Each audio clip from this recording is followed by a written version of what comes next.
But yes, your camo, a firearm, ammunitions, a bow, and an arrow and some broadheads. Yeah, there's a bunch of initial cost up front. So where I might spend, say $6,000 on all of that from the very get-go, how much money in the long haul am I saving because I ain't got to spend that? Now, you say that, and I'm going to call, can't say that, crap. Okay. Because the first deer I ever shot in my adult life was with a homemade bow that I made out of a hickory tree with the arrow that I made. I made sure everything was homemade. Only thing that wasn't homemade was the broadhead that I used. And I could have made me a Flintstone broadhead if I wanted to. Sure. You don't have to go out and spend. I'm telling you, raise your kids. Let them go out and explore. They'll learn how to dry out wood. They'll learn how to split the tree. They'll learn how to let it set. They'll learn how to bend it. They'll learn how to make their own leather for their own cord. Yep. I mean, you don't have to. Dude, how old were we when we were making rope out of slick tree bark? Oh, I don't even know. And we were literally kids. And Dad didn't have to show me to do that. Nope. I figured that one out. We figured that out by hitting a small tree, and you're like, wait a minute, that just peeled. I wonder if I can braid this together. Hey, look, I made rope. Yeah. I mean, it's crazy. Like, if you want to look good doing it, yeah, you gotta go buy the real. I like real tree. That's my favorite camo. Right. You want to shoot that deer at 1,000 yards? Yeah, you're gonna have to buy some.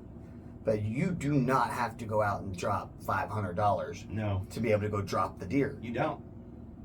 There are people to this day that still get it done, like what you were talking about, all traditional. I work with guys that, I work with one in particular. I mean, man, he's the bee's knees. Just ask him. He thinks he's this, that, and the other. He thinks he's the greatest thing since sliced bread because he hunts traditional. Don't get me wrong. I'm not saying he's not I'm not saying he's not a good hunter. I'm not saying any of those things. What I'm saying is because he went out and he bought and he hunts traditional, he is the best.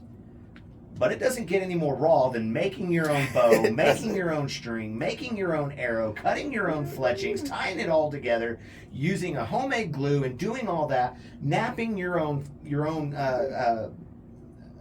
broadhead, tanning your own hides for your own quiver. Oh yeah, well, and then not only that, you tan more hide to put on your bow as camouflage for your bow. Oh, no joke. I mean, I'm sorry, but it's hard, and I'm not just saying you in particular, but there are people out there that do this.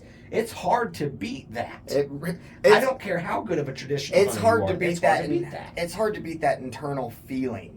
Yeah. I don't want to call it pride, but it almost is it's like a fortitude feeling. I mean, it's just a very much so. It is a proud feeling. It really is. And it shouldn't be seen as a negative feeling because it's a sense of accomplishment. And anytime you accomplish anything in life, it doesn't matter if it's a business adventure, an educational adventure, or even just something as a personal gain or even physical gain. Anytime you achieve anything, there should be a sense of pride because it is something that you set out to do and you succeeded. Right. Sorry, I kind of got into a preaching mode there. Oh, you're fine. I'm kind of in the same place.